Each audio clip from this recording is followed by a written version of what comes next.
का माता पार्वती से विवाह संपन्न हुआ। विवाह हुआ, पुत्र हुआ, तारकासुर का श्री कार्तिकेय जी ने उद्धार किया। उसके बाद भगवान शिव एक वटवृक्ष की छांव में बैठकर प्रेम पूर्वक शांति का अनुभव कर रहे हैं। कैलाश पर ही एक सुंदर सा वटवृक्ष था। उस वटवृक्ष का ये प्रभाव था, शंकर जी के भजन का ये प्रभाव था कि उस वटवृक्ष के जो पत्ते थे वो सदा ही नव रहते थे, अर्थात वो झड़ते नहीं थे और सूखते नहीं थे, हरे भरे रहते थे। ये भजन का प्रभाव था उस पेड़ की छांव में। इसलिए मैं आपसे कहता हूं कि आप भी वृक्ष लगाया करो। पता नहीं आपके द्वारा लगाए हुए वृक्ष पर कौन से संत आकर बैठ जाएं और उस वृक्ष की छांव में बैठकर भगवान की कथा छेड़ दें। इसलिए हम सभी को वृक्ष लगाने चाहिए। भगवान शिव वृक्ष की छांव में बैठे हैं, माता पार्वती बैठी हैं और प्रेम पूर्वक शिव पार्वती का संवाद चालू हुआ। आज माता पार्वती ने भगवान शिव से कुछ प्रश्न किए। देखिए, पति पत्नी साथ में रहें और साथ में रहकर वो काम से ऊपर उठकर राम में मन लगाएं तो गृहस्थी सफल हो जाती है। माता पार्वती ने भगवान शिव को प्रणाम किया और हाथ जोड़कर प्रश्न किए कि हे भोलेनाथ, मेरे भीतर भगवान के प्रति कोई संदेह नहीं है, परंतु एक जिज्ञासा है। आप कहें तो मैं अपनी जिज्ञासा प्रकट करूं। भगवान शिव बोले, पार्वती आप प्रकट कीजिए, आपकी क्या जिज्ञासा है। तब माता पार्वती ने कहा, तुम पुनी राम राम दिन राती सादर जपहूं अनंग अराती। राम सो अवध नृपति सुत होई, कियज अगुन अलख गति कोई। माता पार्वती ने प्रश्न किया है कि हे भोलेनाथ, आज मैं जिज्ञासावश राम की पावन कथा जानना चाहती हूँ और मुझे कुछ संदेह है, मुझे कोई बात समझ में नहीं आई, कृपया करके मुझे समझाने का कष्ट करें। पार्वती से भगवान शिव ने प्रसन्न होकर कहा, देवी तुम्हें जो समझ में नहीं आया स्पष्ट पूछ लो। तब पार्वती जी ने कहा कि आपको मैं देखती हूँ कि आप दिन रात राम राम जपते हैं। हे भोलेनाथ, आप दिन रात राम राम जपते हैं, तो जिस राम का नाम आप दिन रात जपते हैं, क्या ये वही राम है जो दशरथ के आंगन में खेल रहे हैं? क्या ये वही राम है जो माता कौशल्या की गोद में है? क्या ये वही राम है जो सीता के लिए रो रहे हैं? हे प्रभु, मुझे बड़ा संदेह है। क्या संदेह है? मैंने तो ये सुना है कि राम ब्रह्म है, राम परमात्मा है। यदि राम ब्रह्म है तो फिर ब्रह्म भला किसी का बेटा कैसे बन सकता है? ब्रह्म तो परमात्मा है, वो तो अजन्मा है, उनका तो कभी जन्म नहीं होता, वो तो निराकार है। वो तो पार्वती कह रही हैं भगवान तो निराकार है, निर्गुण है, ब्रह्म है, और भला वो ब्रह्म जो सबका पिता हो, भला उसका कोई पिता कैसे हो सकता है? ये संदेह माता पार्वती को था। कई बार आपको भी यही संदेह होता कि भला भगवान संसार में किसी के पुत्र बनकर कैसे प्रकट हो सकते हैं, और यदि हो गए राम बनकर, कृष्ण बनकर, तो फिर आपको लगता है कि ये भगवान नहीं है। अब माता पार्वती ने ये प्रश्न रखा कि क्या ये वही भगवान है जिनका ध्यान आप करते हैं? मुझे स्पष्ट बताएं। तब कहा भगवान शिव ने, देवी भगवान शिव तो पार्वती के प्रश्नों को सुनकर बड़े गदगद हो गए। हाँ, पार्वती जी ने कहा कि प्रभु आप हमें पूरा चरित्र सुनाओ। यदि वह ब्रह्म ही राम है तो राम दशरथ के पुत्र क्यों बने, और बने तो फिर उनके राज तिलक के समय उन्हें वनवास क्यों भेजा गया?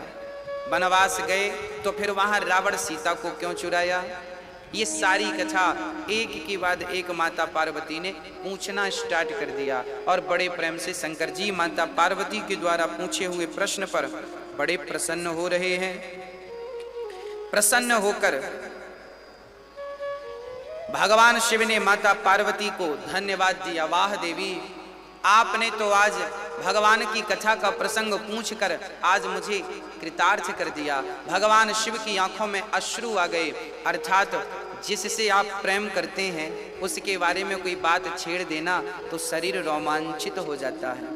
आज भगवान शिव के रोम रोम से राम राम निकलने लगा और भगवान शिव की आंखों में अश्रु आ गए कि आज इसी बहाने मेरी पत्नी को राम कथा कहने का मुझे अवसर प्राप्त होगा। कितनी सुंदर गृहस्थी है। यदि गृहस्थी में काम कम और भजन राम ज्यादा हो तो वो गृहस्थी कितनी सुंदर होती है। हाँ, बड़े प्रेम से भगवान शिव माता पार्वती से अब कहते हैं, माता पार्वती से क्या कह रहे हैं? भोलेनाथ कह रहे हैं, हो मेरी लगी राम संग प्रीत, ये दुनिया क्या जाने, क्या जाने कोई क्या जाने, क्या जाने कोई क्या जाने, हो मेरी लगी राम संग प्रीत, ये दुनिया क्या जाने, मेरी लगी राम संग प्रीत, ये दुनिया क्या जाने, मेरी लगी राम संग प्रीत, ये दुनिया क्या जाने। मंगल भवन अमंगल हारी, मंगल भवन अमंगल हारी, द्रवहु सो दशरथ अजिर बिहारी, प्रभु सो दशरथ अजर बिहारी, बंदहु बाल रूप सोई राम, बंदहु बाल रूप सोई राम, सब सिद्धि सुलभ जपत जिसु नाम, सुलभ जपत जिस नाम। ओ मेरी लगी मेरी लगी मेरी लगी राम संग प्रीत, ये दुनिया क्या जाने, मेरी लगी राम संग प्रीत, ये दुनिया क्या जाने।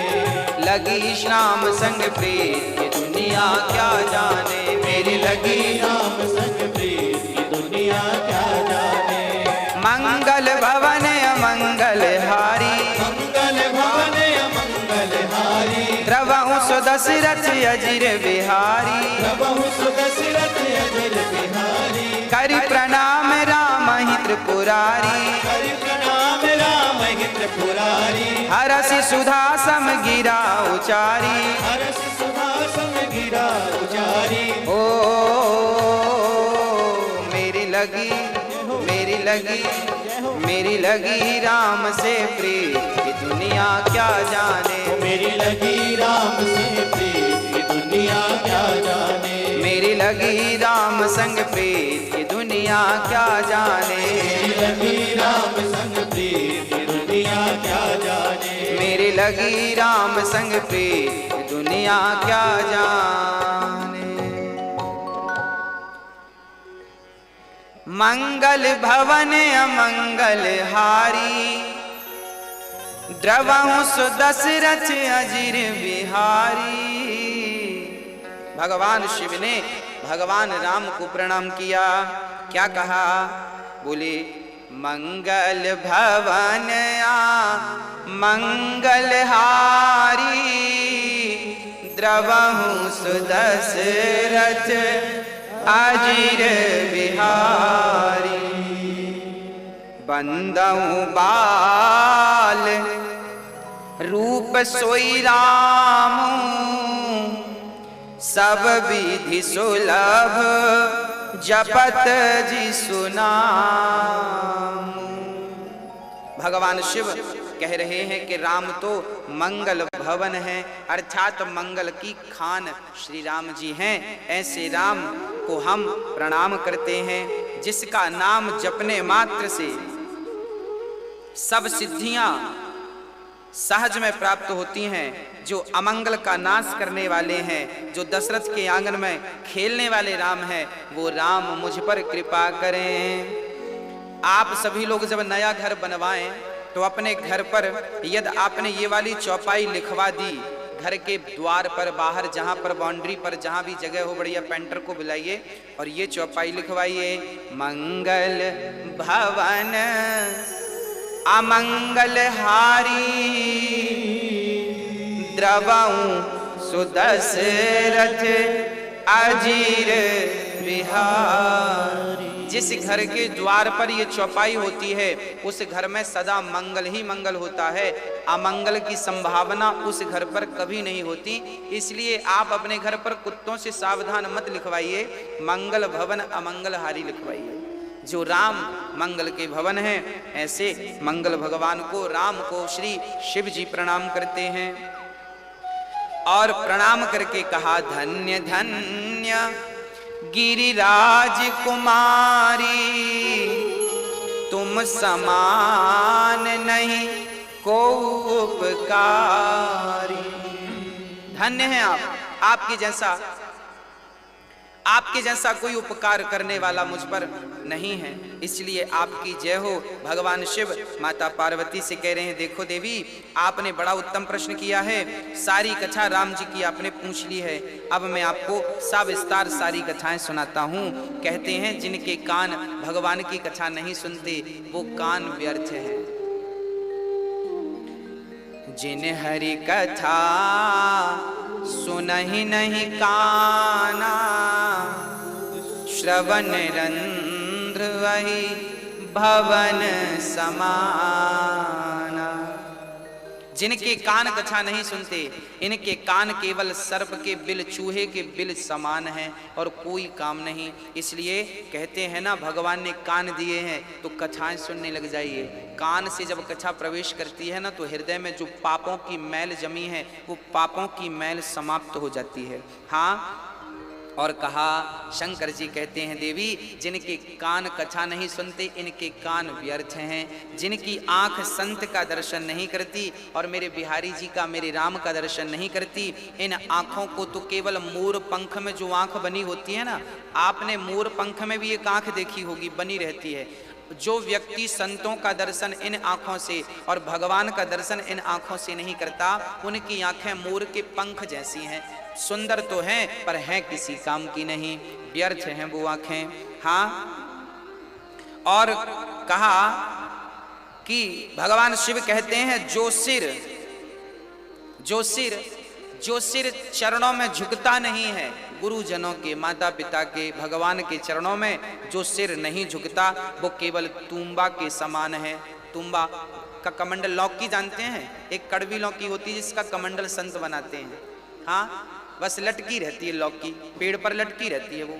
हाँ, ऐसे ही वो व्यक्ति का सिर किसी काम का नहीं, जो सिर नहीं झुकाता, तुम्बा अर्थात कड़वी लौकी, ना वो खाई जा सकती ना वो उसका कोई उपयोग है, कड़वी लौकी की तरह है, तुम्बा की तरह है।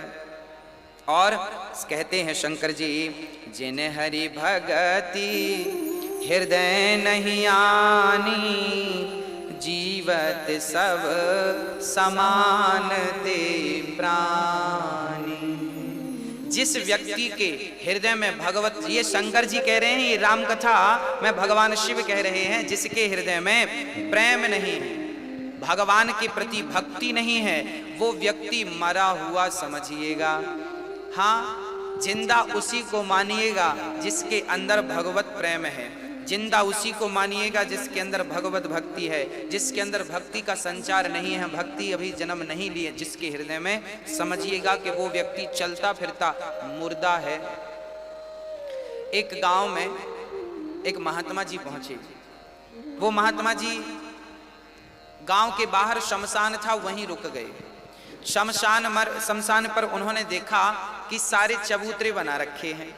चबूतरों पर एक छोटा सा पत्थर गाड़ रखा है। पत्थर पर लिखा था किस व्यक्ति का जन्म कब हुआ और ये व्यक्ति मरा कब। अर्थात शमशान में सबके मरने वाले की जन्म और जन्म लेने का समय लिखा था, कब तारीख पर जन्म लिया, किस तारीख पे मरा, और नाम, फलाना व्यक्ति जन्म इस तारीख को मर गया। वहां हजारों की संख्या में नाम थे, पर सारे नाम कि जो उम्र थी ना वो केवल 10 वर्ष थी, किसी की 5 वर्ष थी, किसी की 2 वर्ष थी, अधिक से अधिक किसी की 12 वर्ष थी। संतों को लगा कि यहाँ हजारों नाम लिखे हैं मुर्दों के, पर 12 साल से ज्यादा की उम्र किसी की है ही नहीं। भाई इस तारीख को पैदा हुआ और 12 साल के अंदर ही वो मर जा रहा है। तो गांव में संत जी ने पता किया कि भाई क्या इस गांव में लोग ज्यादा जीते नहीं हैं? गांव वालों ने कहा महाराज गांव में तो लगभग सारे 80-80 साल के हैं, 50-50 साल के हैं, 100-100 साल के भी बूढ़े मिल जाएंगे आपको, आप ऐसा क्यों पूछ रहे हैं? संत जी ने कहा शमशान में मैंने देखा 12 साल से ज्यादा की उम्र का कोई था ही नहीं। गांव वालों ने कहा महात्मा जी हम व्यक्ति की वही उम्र लिखते हैं जिस उम्र से उसने भजन स्टार्ट किया। जितना उसने भजन किया, जिस समय से उसने भजन किया, उसी को हम उम्र मानते हैं। बाकी समय तो उसकी व्यर्थ मुर्दे की तरह बीत रही थी, उसकी तो हम गिनती करते ही नहीं। तो आप अपने जीवन में जब से भजन करना, भगवान से प्रेम करना स्टार्ट करेंगे, तभी से आपकी उम्र मान्य होगी। अर्थात तो फिर मुर्दे की तरह बहुत लोग जी रहे हैं, उनका तो कोई अर्थ नहीं है। हाँ, तो ऐसे भगवान शिव कह रहे हैं देवी सुनो, जो व्यक्ति भगवान से प्रेम नहीं करता वो चलता फिरता मुर्दा है। ऐसा कौन? मैं नहीं, भगवान शिव कह रहे हैं। इसलिए जिनके हृदय में प्रेम नहीं है वो व्यर्थ हैं, ऐसों के दर्शन करने से पाप है। इसलिए हृदय में भगवत प्रेम जगाइए। भगवान शिव कह रहे हैं कि देवी जो नहीं कराई राम गुण गाना, जी है सुदादुर जी है समाना। कितनी सुंदर बात शिव जी कह रहे हैं देवी। जिनकी जिह्वा राम राम नहीं जपती, उनकी जिह्वा दादुर की तरह है। दादुर शब्द का अर्थ यहां पर है मेंढक से और चमगादड़ से भी है। अच्छा, मेंढक को आपने देखा होगा, सवेरे से एक ही आवाज निकालता है, टर टर टर। जो व्यक्ति भगवान का नाम नहीं जपता, उनकी जिह्वा इस मेंढक की तरह है, बस टर टर। कई लोग सवेरे से भजन करते नहीं है, बाहर बैठ जाएंगे टर टर करते रहेंगे, उसकी बुराई, उसकी बुराई, उसकी निंदा, उसकी चुगली। ये सब अगले जन्म में मेंढक बनने की तैयारी में है। जो सवेरे से लेकर शाम तक निंदा, कई लोगों को आपने देखा होगा, लोगों का बस एक ही काम है, खा लेना और निंदा करना और सो जाना। निंदा करने वाला व्यक्ति, चुगली करने वाला व्यक्ति, यहां वहां की व्यर्थ की बकवास करने वाला व्यक्ति, निश्चित मानिए कि वो व्यक्ति मेंढक बनेगा और टर टर करता रहेगा। और गोस्वामी जी कह रहे हैं कि वो दादुर अर्थात चमगादड़ भी बनता है। चमगादड़ सबसे 84 लाख योनियों में सबसे निकृष्ट योनि यदि कोई है तो वो चमगादड़ है। चमगादड़ उल्टा लटकता है, पांव के बल कभी बैठता नहीं है, उल्टा पांव ऊपर सिर नीचे। क्यों? क्योंकि वो मुंह से ही खाता है और मलमूत्र भी मुख से ही करता। सबसे निकृष्ट होता है चमगादड़। हाँ, उस चमगादड़ जो व्यक्ति केवल दूसरों की आलोचनाएं करते हैं, अपनी जिह्वा को राम नाम लेकर पवित्र नहीं करते, ऐसे व्यक्ति निश्चित चमगादड़ बनकर के कोरोना फैलाते हैं। हाँ, तो चमगादड़ ना बने उसके लिए आपको राम नाम जपना चाहिए। प्रेम पूर्वक भगवान की कथा। हाँ, श्री शंकर भगवान कह रहे हैं कि देवी सुनो, भगवान तो सगुण नहीं अगुण नहीं कछु भेदा, गावहि मुनि पुराण बुध वेदा। अगुण रूप अलख अज जोई, भगत प्रेम बस सगुने सो होई। अब यहां भगवान शिव माता पार्वती की बात को कितनी बढ़िया कह रहे हैं, जरा सुनिएगा। भगवान शंकर कह रहे हैं देवी आपने बाकी तो सब बढ़िया कहा, पर एक बात नहीं मोही सुहानी। आपने कहा कि वो राम ब्रह्म है, निराकार है, तो फिर साकार कैसे बन सकते हैं? ये बात तो कोई मूर्ख ही कह सकता है। आप जैसी विद्वान समझदार को ये बात शोभा नहीं देती। अब भगवान शंकर आप लोगों के मन में भी ये प्रश्न खड़े होते हैं, उस प्रश्न के समाधान में आपको बहुत ध्यान पूर्वक सुनना चाहिए। आज की कथा आपको बहुत ध्यान से सुनना चाहिए। कई बार ये प्रश्न आपको भी खड़ा होता है कि जब भगवान राम ब्रह्म है तो ब्रह्म का जन्म कैसे हो सकता है, वो तो निराकार है, फिर साकार कैसे बना। तब शंकर जी कह रहे हैं चौपाई रट लीजिए और आप दूसरों को रटाइए। सगुण ही अगुण ही नहीं कछु भेदा, गावहि मुनि पुराण बुध वेदा। भगवान शिव कह रहे हैं कि वो ब्रह्म निराकार तो है, पर वह निराकार भक्तों के लिए साकार भी बन जाते हैं। किसके लिए? बोले भक्तों के लिए बनते हैं, बन जाते हैं। हाँ, अच्छा कैसे बन गए? वो तो निराकार हैं, फिर साकार। बोले भाई जैसे पानी को गिलास में भर दो तो गिलास का आकार दिखता है, थाली में डाल दो तो पानी थाली के आकार का दिखता है, कटोरी में डाल दो तो पानी कटोरी के आकार का। पानी का अपना कोई आकार नहीं है, पानी निराकार होता है। परंतु वही पानी जो निराकार है, वही पानी जब फ्रिज में बंद होता है तो वह पानी बर्फ बन जाता है। जो अभी निराकार पानी था अब वह बर्फ बन गया, तो बर्फ का एक आकार है। तो जो निराकार था वह एक आकार धारण करता है, अर्थात परमात्मा निराकार तो है, पर जब भक्तों की फ्रिज में प्रवेश करता है तो वही परमात्मा निराकार भक्तों के लिए सगुण साकार बन करके प्रकट हो जाता है। कई लोग कहते हैं हम तो निराकार को मानते हैं, हम तो साकार को नहीं मानते। भैया जी, साकार से ही निराकार में जाया जा सकता है। कोई डायरेक्ट छत में कैसे चढ़ेगा? छत में चढ़ने के लिए सीढ़ी तो होगी ही होगी, बिना सीढ़ी के छत में नहीं चढ़ा जा सकता। तो जो सीढ़ी है ना वो साकार है, सगुण है। सीढ़ी अर्थात सगुण और छत अर्थात निराकार। तो आप साकार से ही निराकार में जा सकते हैं। एक फॉर एग्जाम्पल से समझते हैं।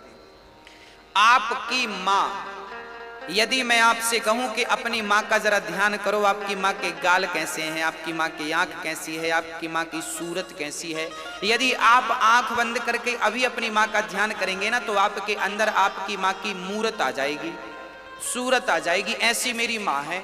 क्यों आएगी? क्योंकि आपने अपनी माँ को नजदीक से देखा है, कई बार देखा है। अच्छा, जिस बच्चे की माँ बचपन में ही बच्चे को पैदा करती मर गई है, उस बच्चे से कहा जाए तू अपनी माँ की जरा ध्यान कर, जरा छवि बना, तो क्या वो छवि बना सकता है? नहीं बना सकता। क्यों नहीं बना सकता? क्योंकि उसने कभी अपनी माँ को देखा ही नहीं है।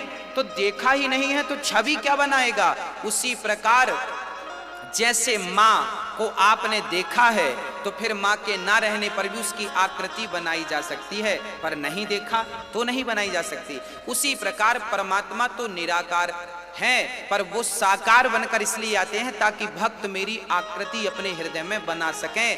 बिहारी जी बनकर बैठ गए भगवान, ताकि भक्त मेरी इस आकृति को अपने हृदय में बसा लें।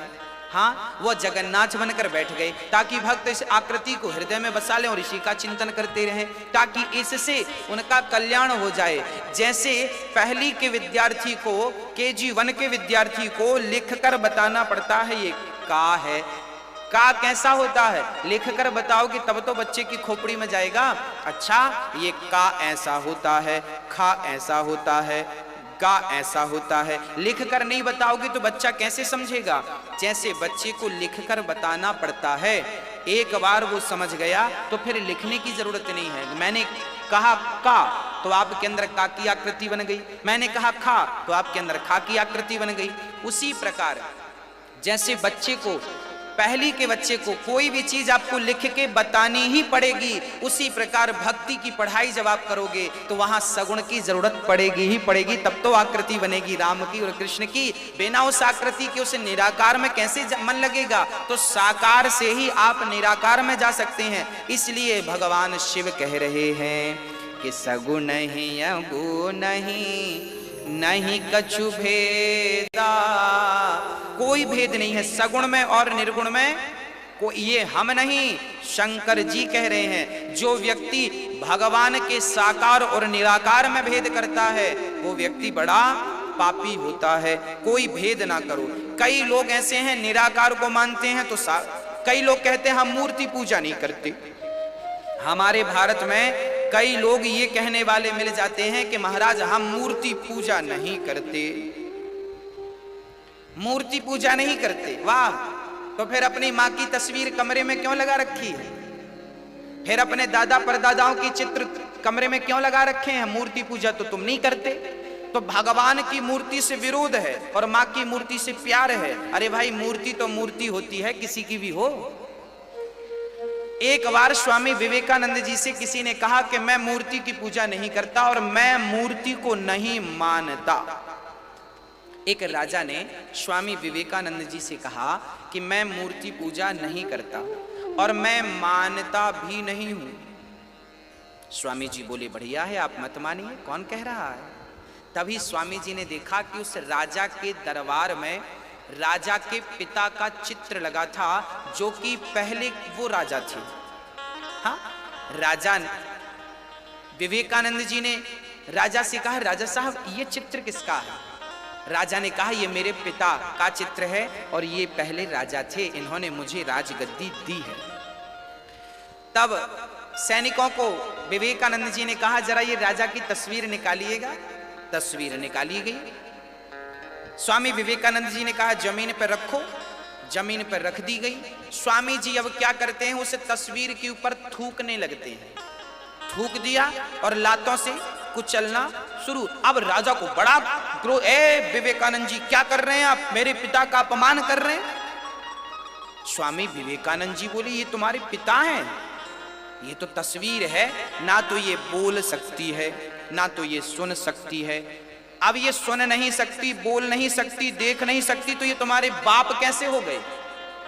राजा ने कहा ये मेरे पिता की तस्वीर है, आकृति है। जब मैं इस आकृति को देखता हूं ना तो मुझे अपने पिता की याद आ जाती है। तब स्वामी विवेकानंद ने कहा कि तेरे बाप की तस्वीर देखने से तेरे बाप की याद आ सकती है, तो मैं राम का विग्रह, राम के मंदिर जाकर उनका दर्शन करता हूं तो इस विग्रह से मुझे अपने राम की याद आ जाती है। इसमें तुझे प्रॉब्लम क्या है?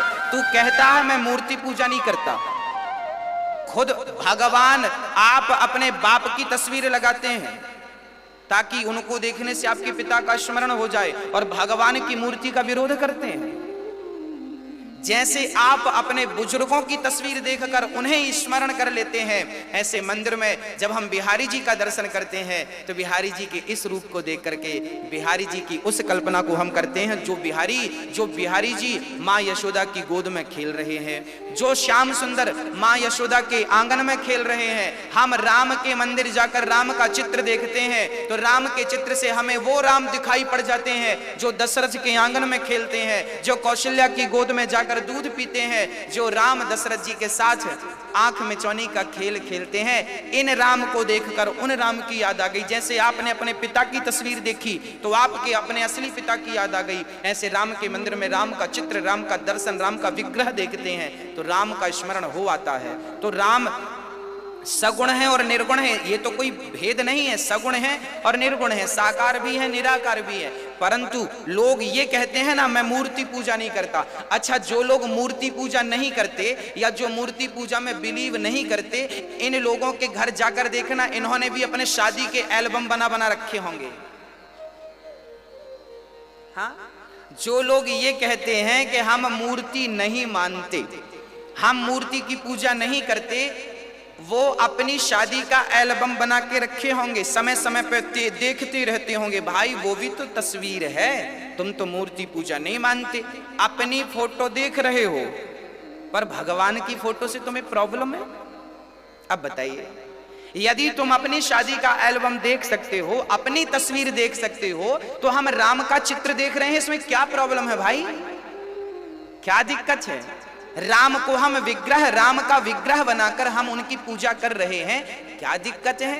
अरे भगवान श्री राम ने भी जब लंका में चढ़ाई करने वाले थे ना, तो भगवान श्री राम ने भी भगवान शिव का विग्रह बनाया था कि नहीं?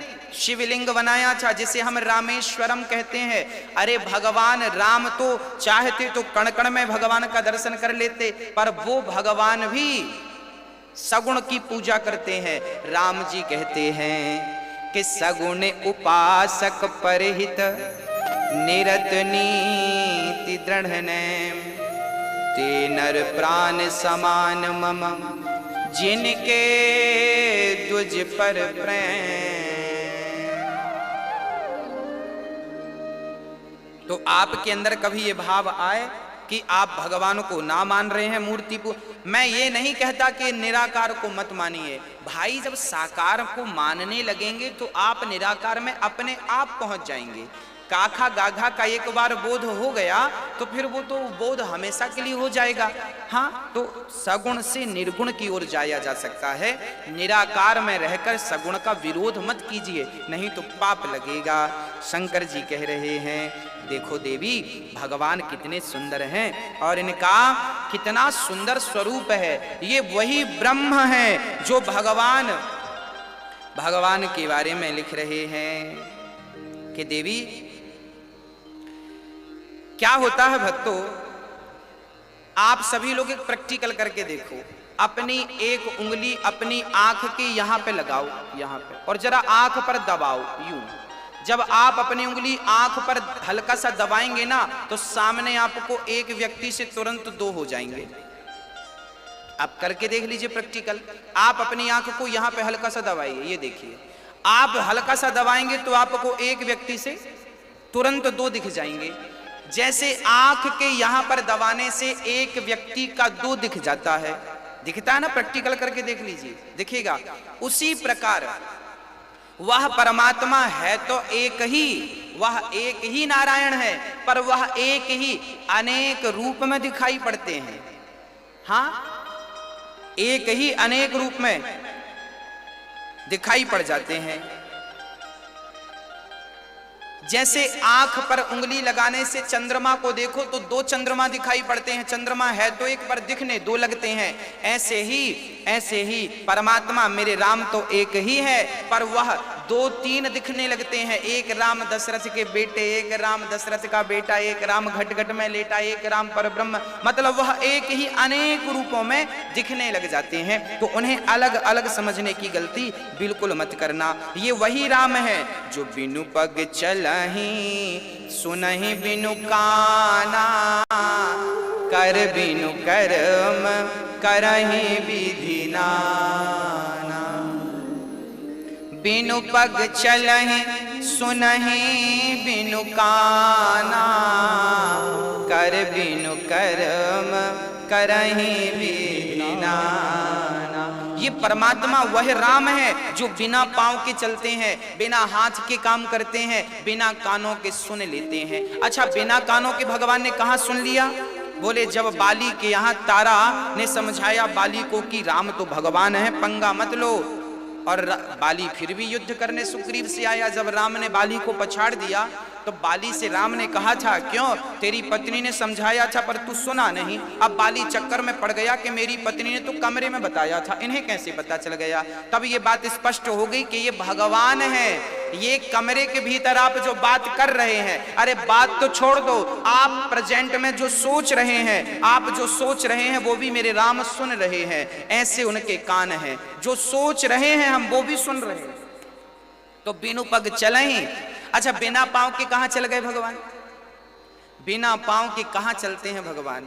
तब बतलाए कि देखो, जब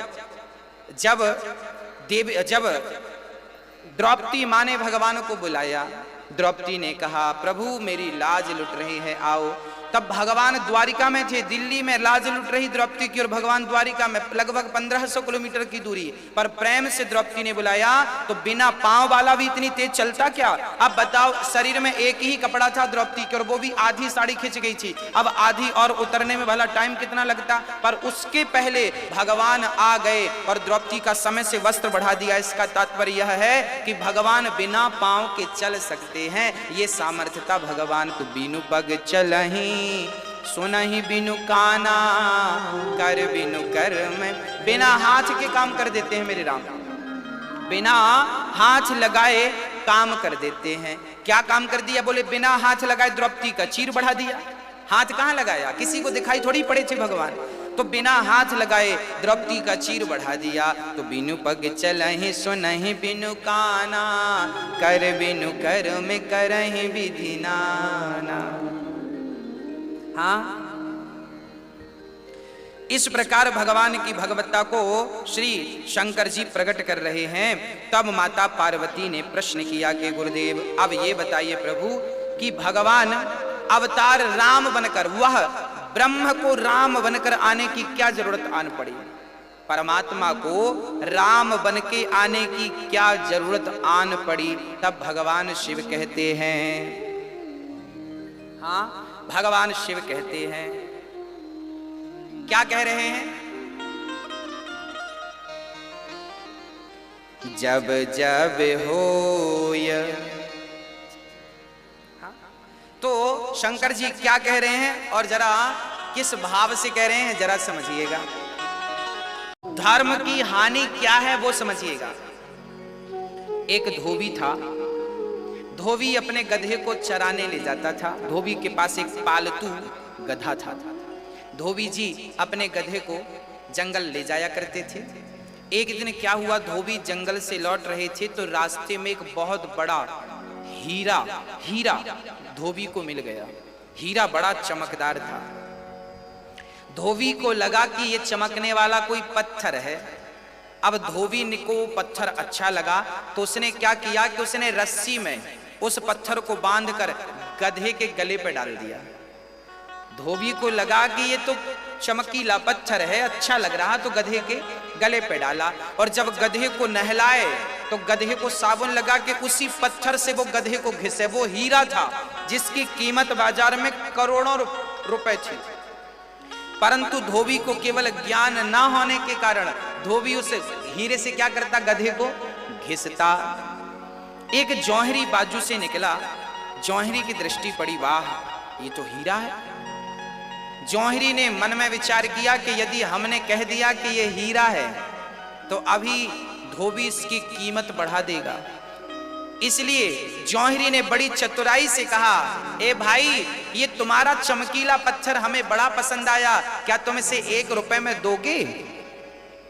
धोबी ने मन में विचार किया कि भाई ये कितना मूर्ख है, पत्थर के 1 रुपए दे रहा है। धोबी ने मन में विचार किया कि लगता है इसका दिमाग खराब है, दे दो, हम तो दूसरा उठा लाएंगे जंगल से। जंगल में कोई पत्थरों की कमी थोड़ी है। धोबी ने वो पत्थर 1 रुपए में उसे दे दिया।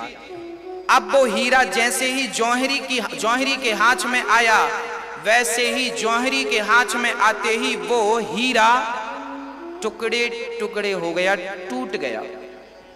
तब जौहरी ने कहा, वाह हीरा, अभी तुम गधे के गले में थे तब तो टूटे नहीं, गधे को साफ कर रहे थे तब तो टूटे नहीं, और मुझ जौहरी के पास आए तो टुकड़े टुकड़े हो गए। तब उस टूटे हुए हीरे से आवाज आई, जौहरी जी अरे वो तो धोबी जानता ही नहीं था कि मेरी कीमत कितनी है, पर आप तो जानते थे कि मेरी कीमत कितनी है, फिर भी तुमने 1 रुपए आकी, फिर भी तुमने मेरा मूल्य जानकर 1 रुपए लगाया। तो अज्ञानी व्यक्ति तो मेरा जो उपयोग करता है सो करता है, क्योंकि उसे तो पता ही नहीं कुछ, पर जानकार व्यक्ति भी जब मेरा मूल्य इतना कम आकेगा तो मैं टूट जाऊंगा। वही है धर्म की हानि, कि जो अज्ञानी लोग हैं वो राम राम नहीं जप रहे हैं, कोई बात नहीं, उन्हें तो पता ही नहीं है ना कि राम नाम का क्या फल है। अमेरिका के लोग राम राम नहीं जप रहे हैं, कोई बात नहीं। पाकिस्तान के लोग राम राम नहीं जपते, कोई बात नहीं। इंग्लैंड के लोग राम राम नहीं जपते, कोई बात नहीं, क्योंकि उन्हें पता ही नहीं है कि राम नाम की महिमा कितनी है और ये राम कौन है। पर हम भारत के लोग, हम तो जानते हैं कि राम कौन है। आप तो राम का मूल्य जानते हैं और आप मूल्य जानकर भी राम राम नहीं जपते। यही तो धर्म की हानि है। आप जान रहे हैं कि राम के एक नाम से पत्थर भी पानी पे तर गए। एक नाम लिखा था पत्थर पर, वो पत्थर भी पानी पर डूबा नहीं था। जिस नाम ने पत्थर को नहीं डूबने दिया, वो नाम क्या आपको और हमें डूबने देगा। हम सब जान रहे हैं कि राम नाम जपेंगे तो भगवत प्रेम बढ़ेगा, भवसागर पार कर जाएंगे, फिर भी हम राम नाम को छोड़कर संसार में धन दौलत समेट रहे हैं। यही धर्म की हानि है कि हमें सब ज्ञान है फिर भी हम अधर्म कर रहे हैं। हमें राम नाम के हीरे का मूल्य पता है, फिर भी हम उस हीरे की कीमत कम आंक रहे हैं। हम सबको पता है कि राम नाम जपने से पापी से पापी तर गए। अजामिल जैसा पापी भी नाम नारायण सुन के मुक्त हो गया। आप सब जान रहे हैं, फिर भी आप गप्पे कर रहे हैं, फिर भी बकवास कर रहे हैं, फिर भी यहाँ वहां की बातें कर रहे हैं, फिर भी जान कर भी राम नाम नहीं जप रहे हैं। तो बताओ राम नाम फिर वो क्या होगा? जैसे हीरा टूट गया, ऐसे राम नाम जब आपके भीतर भक्ति आती है और आप फिर भक्ति की कीमत नहीं समझते तो भक्ति खिन्न हो जाती है, टूट जाती, उदास हो जाती है कि मैं गई तो थी इसके पास, पर इसने मेरी कोई इज्जत नहीं की, कोई वैल्यू नहीं की। अरे हीरे की कोई 1 रुपए कीमत आंकता है? हाँ, मीराबाई तो कहती है, पायो जी मैंने राम रतन धन पायो। वो राम नाम को धन मानती हैं और कहती हैं कि राम नाम से बड़ा कोई धन नहीं है। कबीरदास जी भी कहते हैं कि कबीरा सब जग निर्धना, धनवंता नहीं कोई, धनवंता सोई जानियो, जेखे राम नाम धन होए। ये राम नाम की बड़ी अद्भुत पूंजी है। इसलिए कहता हूं कि आप तो भगवान की शरण में रहो और फिर भगवान मेरे जो हमें देना चाहें, जो भी देना चाहें, चाहे फूल दे दें, चाहे कांटे दे दें। आप 2 द्वारपाल थे, अब उन द्वारपालों में क्या हुआ जरा देखिएगा।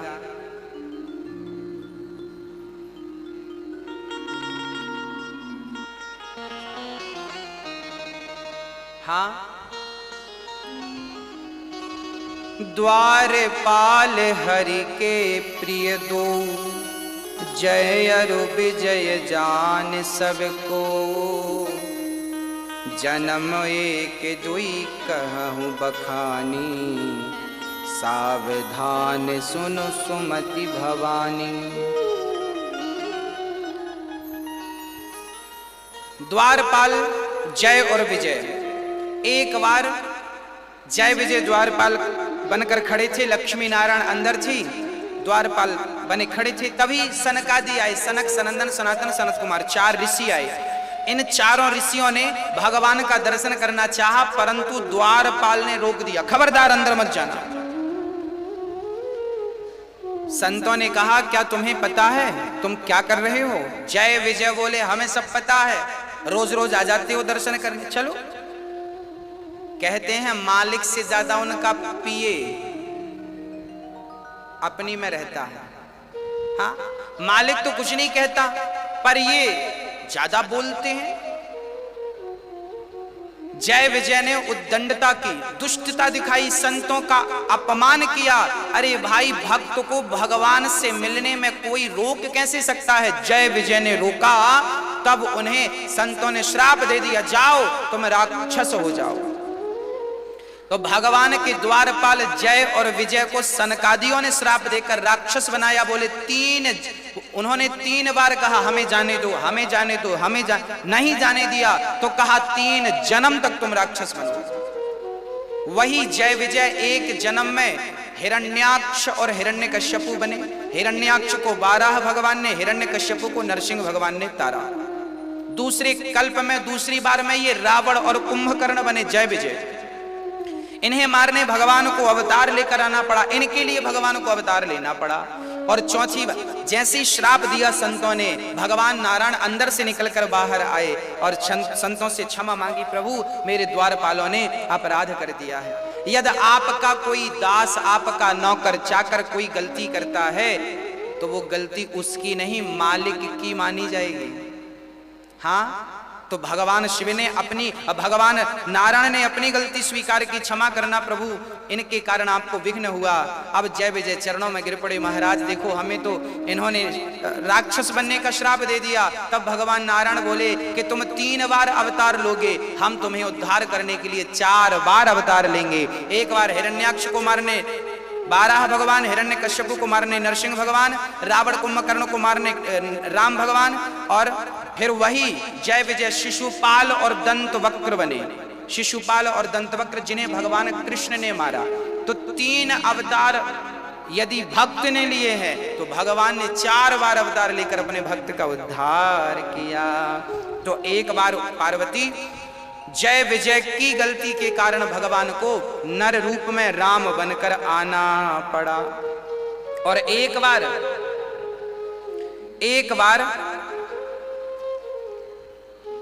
बार कश्यप और अदिति दशरथ और कौशल्या बने और इनके पुत्र राम बनकर आए। एक बार कश्यप अदिति की तपस्या पर रीझ कर भगवान ने कश्यप को दशरथ और कश्यप की पत्नी अदिति कौशल्या बनकर आई। फिर इनके भगवान राम पुत्र बनकर आए और इनकी तपस्या का वर इन्हें देकर संतुष्ट किया। एक कल्प में जलंधर नाम के दैत्य के लिए क्या हुआ, ये जो तुलसी मैया है ना, तुलसी वृंदा के पति का नाम था जलंधर।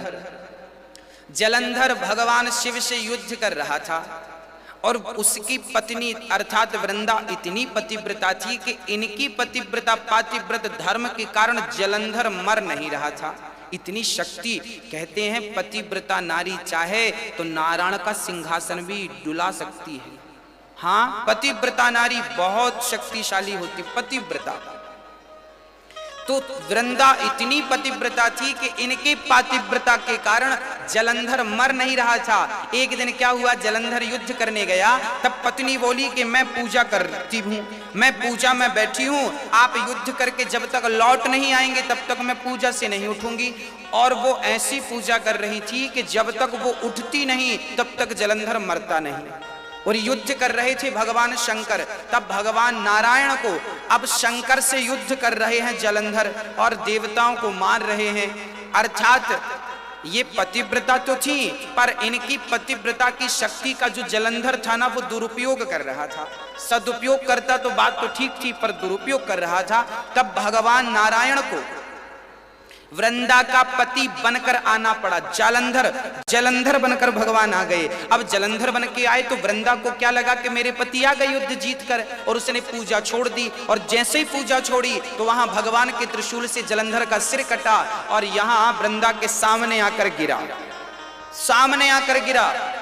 तो वृंदा ने देखा मेरे पति तो ये हैं, आप कौन हैं? तब भगवान अपने चतुर्भुज नारायण रूप में आए और हाथ जोड़कर खड़े हो गए। तब वृंदा क्रोध में आकर बोली, हे प्रभु, मैं आपकी ही आराधना कर रही थी और आप तो सतियों के सतीत्व की रक्षा करते हैं, पर आपने तो मेरे पति को मरवा डाला। तब भगवान ने कहा, देवी आपके पति गलत कर रहे थे, अब मुझे पाप का तो भार उतारना ही था। तब वृंदा ने श्राप दे दिया, जाओ, जैसे आपने मेरे पति को मुझसे दूर किया है, अगले जन्म में मेरा पति आपकी पत्नी को आपसे दूर करेगा।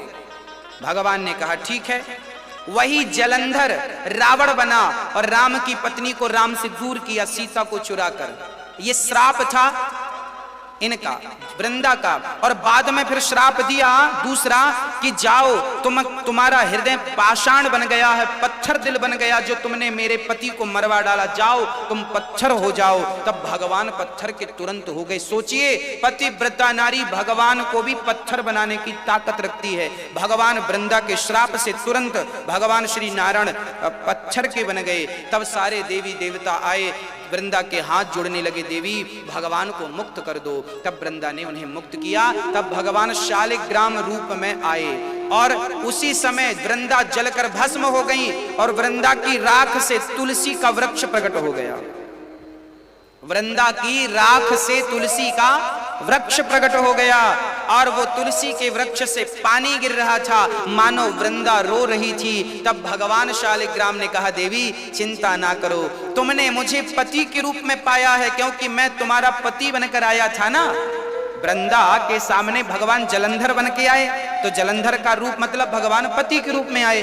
तब वृंदा ने कहा, अब आप ही हमारे पति बन जाओ। तब भगवान ने तुलसी से विवाह किया और आज तक तुलसी जब तक शालिग्राम के ऊपर ना चढ़े तब तक भगवान रोटी भी नहीं खाते, इतना प्रेम करते हैं भगवान आज भी वृंदा से।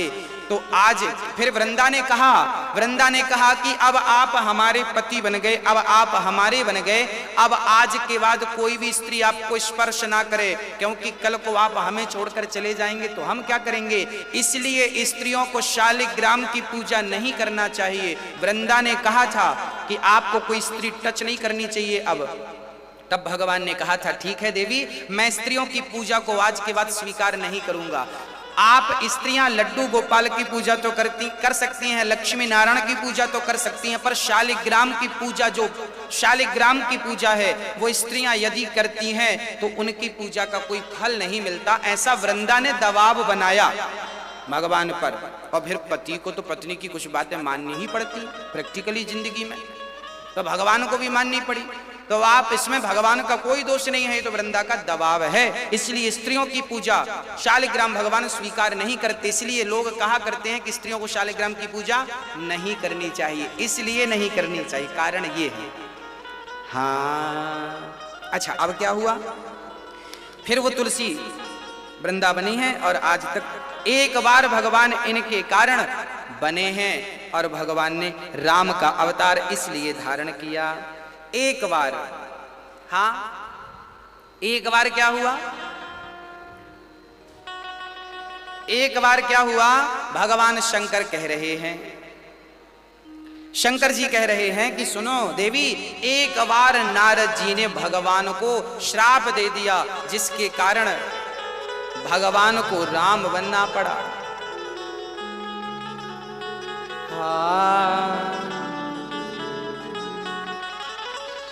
नारद श्राप दीन एक बारा, कल्प एक ते ही लगी अवतारा। गिरजा चकित भई सुनिवानी, नारद विष्णु भगत पुनि ज्ञानी। कारण कवन श्राप मुनि दीन्हा, का अपराध रमापति कीन्हा। यह प्रसंग मोहि कहूँ पुरारी, मुनि मन मोह आचरज भारी। क्या कहा, शंकर जी कहते हैं देवी, एक बार नारद जी ने भगवान नारायण को श्राप दिया, जिसके कारण भगवान नारायण को अवतार लेकर के राम बनना पड़ा। नारद श्राप दीन एक बारा, हाँ, एक कल्प एक ते ही लगी अवतारा। अब पार्वती जी ने, अच्छा, पार्वती जी के गुरु कौन है, नारद जी हैं।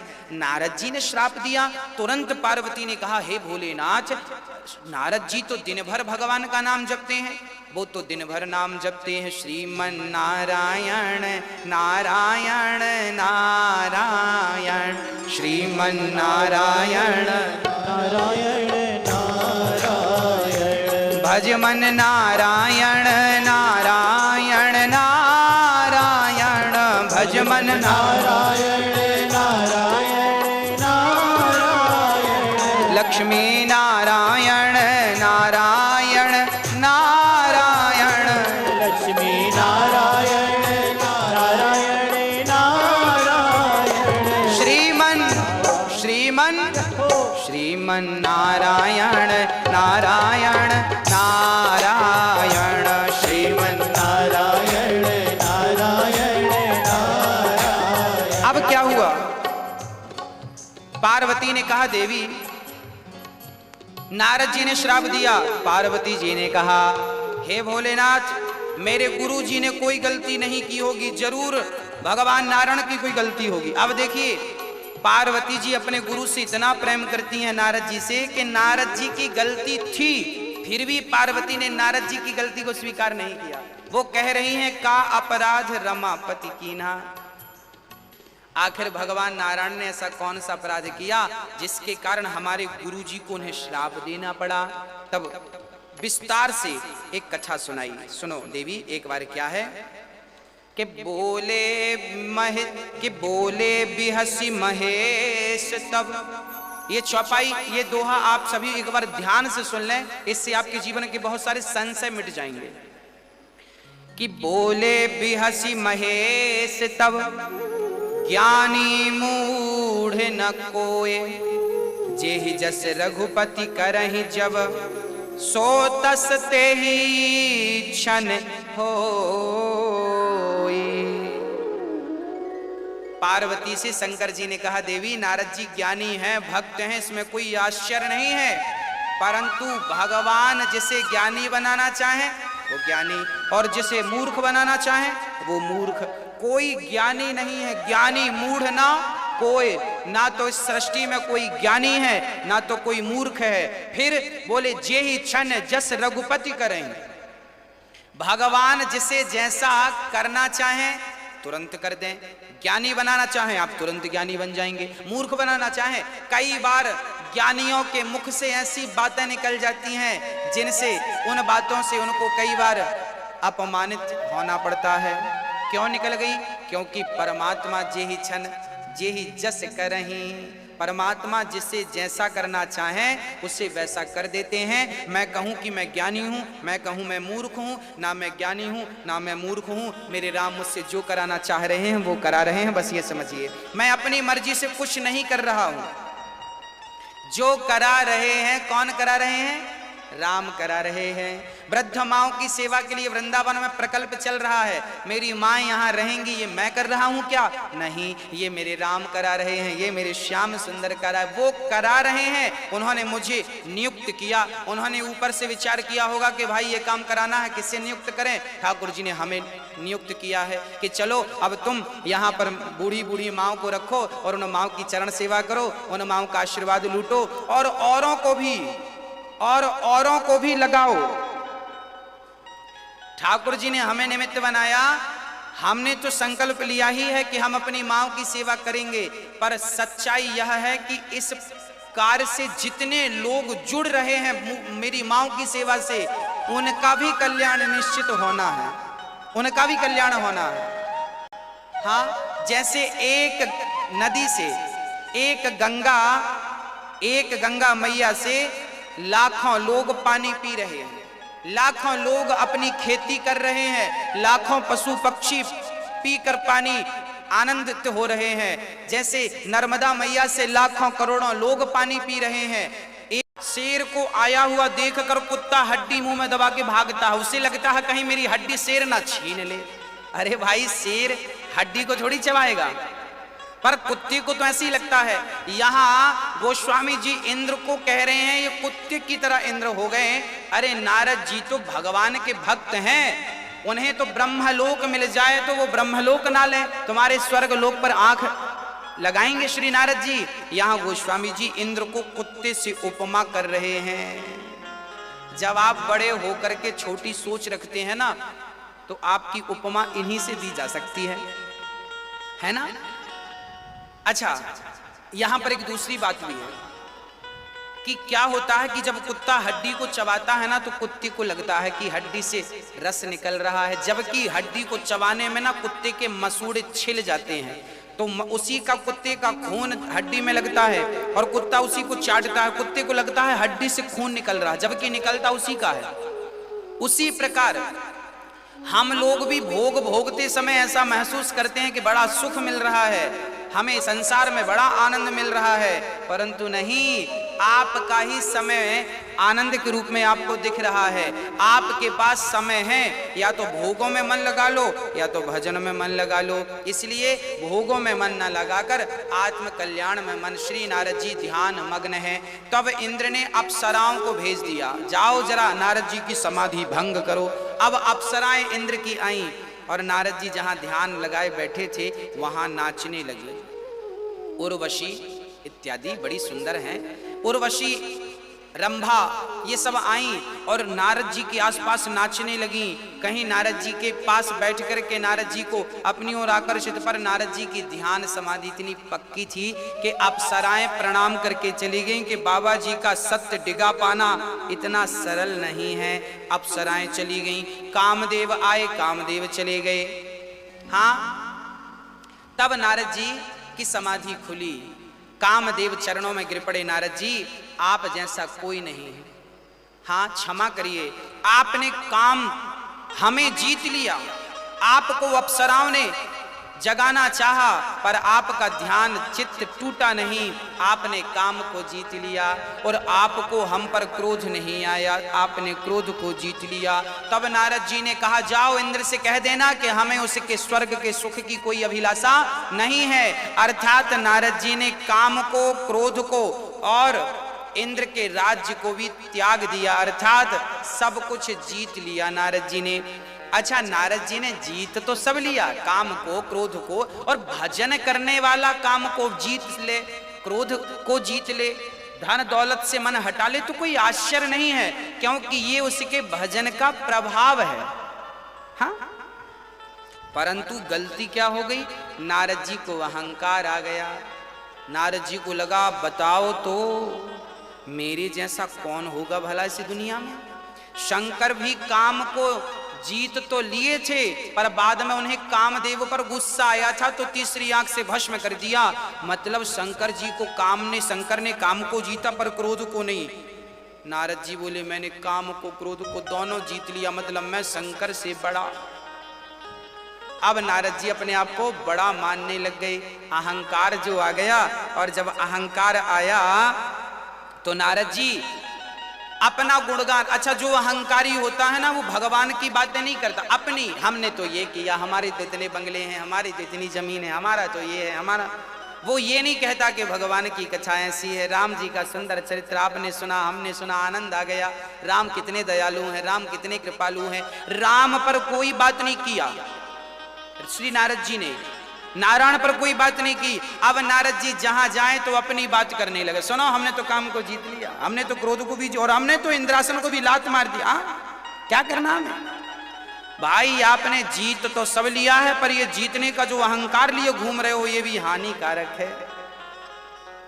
अब नारद जी गए शंकर जी के पास, जय हो भोलेनाथ।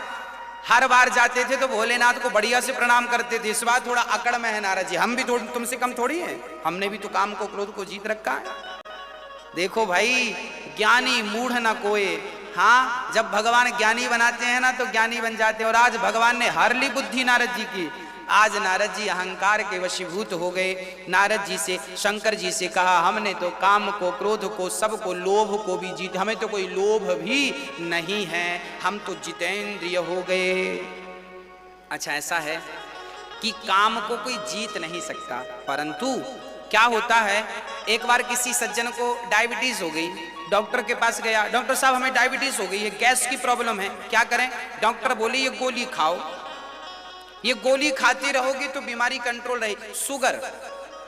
शुगर की जो बीमारी किसी को हो जाए तो उसमें फिर क्या करना पड़ता है, डॉक्टर बोलते हैं ये गोली खानी पड़ेगी। खाते रहोगे तो खत्म तो नहीं होगी, पर खाते रहोगे तो कंट्रोल रहेगी।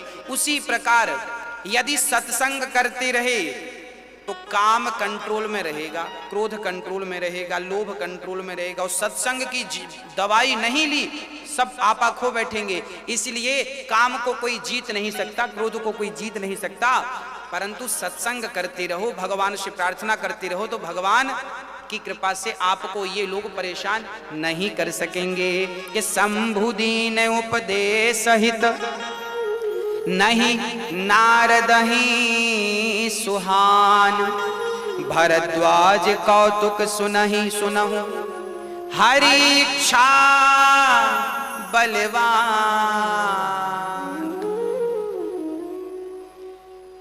हाँ, नारद जी को शंकर जी ने समझाया, नारद जी आपने हमसे कहा ठीक है, काम को जीता, क्रोध को जीता, लोभ को। शंकर जी ने कहा हमसे कह दिया ठीक है, पर ये बात नारायण से मत कह देना, नहीं आफत हो जाएगी। अब नारद जी ने मन में सोचा कि देखो तो हमने तो जीत लिया है, तो ये चाहते नहीं है कि हमें सब जाने। अब नारद जी तो शंकर जी को छोटा मानने लगे, अपने को श्रेष्ठ मानने लग गए। शंकर जी ने कहा था कि ये जो अपनी तुम कथा सुना रहे हो ना, काम कथा, ये नारायण को मत सुनाना। पर नारद जी सुना दिए एक बार, करतल पर बीना गावत हरि गुणगान प्रवीणा। क्षीर सिंधु गवने मुनि नाथा, जहाँ बस श्री निवास श्रुति माथा। एक बार नारद जी, अच्छा नारद जी को क्या लगा, अब तो हम बड़े हो गए हैं, काम क्रोध को जीत लिया, अब तो भगवान खुद हमें बुलाएंगे, हमें जाने की क्या जरूरत है, अब तो हम बड़े हो गए हैं। अब देखो घमंड क्या क्या कराता है, बहुत ध्यान से सुनना, आखिरी में इसका निष्कर्ष निकलेगा। नारद जी बोले अब हम तो बड़े हो गए हैं, परंतु फिर भी कोई जब नहीं आया पूछताछ, तो नारद जी एक बार भगवान नारायण के क्षीर सागर में गए। और जब गए तो भगवान नारायण तो हर बार लेटे रहते थे, आज नारद जी आए तो भगवान नारायण खड़े हो गए। भगवान भी देखते हैं कि मेरे भगत का अहंकार बढ़ रहा है, तो भगवान जरा और बढ़ाते हैं, हाँ बेटा बढ़ो। हाँ भगवान ने और खड़े होकर मिले, और जब खड़े होकर मिले तो नारद जी समझ गए, लो भगवान तक हमारी बात पहुंच गई है कि हम भी तुमसे कम नहीं हैं। अब तो नारद जी अपने आप को नारायण मानने लग गए, मैं तो खुद नारायण हूं। हरसि मिले उठी कृपा निकेता, बैठे आसन ऋषि समेता। बोले बिहसी चराचर राया, बहुत दिनन कीन तुम दाया। क्या कहा, आज भगवान नारायण ने कहा नारद जी बहुत दिनों बाद आपने दया की। देखो भगवान के पास नारद जी जब जाते थे भगवान कभी ऐसा नहीं कहते थे कि बहुत दिनों बाद तुमने दया करी, कहाँ थे। नारद जी पर भगवान आज कह रहे हैं बहुत दिनों बाद आए हो, दया करी हो, कहाँ थे। नारद जी बोले क्या कहें भगवान, मैं समाधि लगाया और वहां फिर कामदेव आए और इंद्र का सब हुआ, सारी बात सुनाई कि मैंने तो काम को, क्रोध को, अहंकार को, मैंने तो लोभ को सब जीत लिया हूं। बाद में नारद जी कहने प्रभु ये सब आपकी कृपा से जीत सका हूं। पहले तो कह दिया हमने जीत लिया, बाद में बोल दिया प्रभु आपकी कृपा है। कई लोग ऐसे ही होते हैं, अंदर से तो वो ये कहते हैं हमने किया, ऊपर से दिखावटी कहते हैं सब भगवान की कृपा, आपकी कृपा से सब चल रहा है। हाँ आपकी कृपा है, सब आपकी कृपा से सब हो रहा है, और अंदर से सब हमारा है, सब हम कर रहे हैं। नारद जी का अहंकार भगवान समझ गए और भगवान ने कहा ठीक है। काम चरित नारद सब भासे। गोस्वामी जी लिख रहे हैं कि हर बार नारद जी जब आते थे मिलने तो राम चरित्र गाते थे, राम कथा के बारे में सुनते और समझते थे। आज काम कथा नारद जी ने सारी सुना डाली, हमने तो काम को जीता, यूं जीता, ऐसे किया वैसे किया। भगवान समझ गए बहुत बढ़िया, अभी दिखाते हैं मजा। तब भगवान ने तुरंत माया से एक नगर बनाया, सुंदर से नगर में बहुत सारे लोग थे और वहां एक कन्या का विवाह होने वाला था। कन्या का नाम था विश्व मोहिनी। इतनी सुंदर थी, भगवान ने माया से एक नगर बना दिया केवल नारद जी का अहंकार तोड़ने के लिए। अच्छा किसी ने भगवान से कहा प्रभु नारद जी आए थे तो आप तुरंत उनके अहंकार को ठीक क्यों नहीं किए, बढ़ा क्यों दिया, अब तो नारद जी और अहंकारी हो गए। तब भगवान ने कहा देखो जब थोड़ा सा फोड़ा होता है